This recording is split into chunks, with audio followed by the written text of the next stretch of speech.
Herkese merhaba arkadaşlar. Kanalıma hoş geldiniz. Kanal 7'nin yeni dizisi Arafta'dan yepyeni kamera arkası paylaşımlar, oyunculardan yepyeni görüntüler getirdim.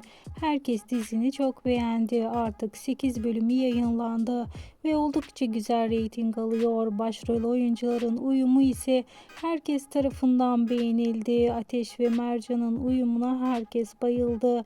Oyuncuların uyumu, dizinin konusu oldukça güzel ve seyirciler oldukça güzel reyting veriyor. İşte Arafta dizisinden özel görüntüler videomuzda.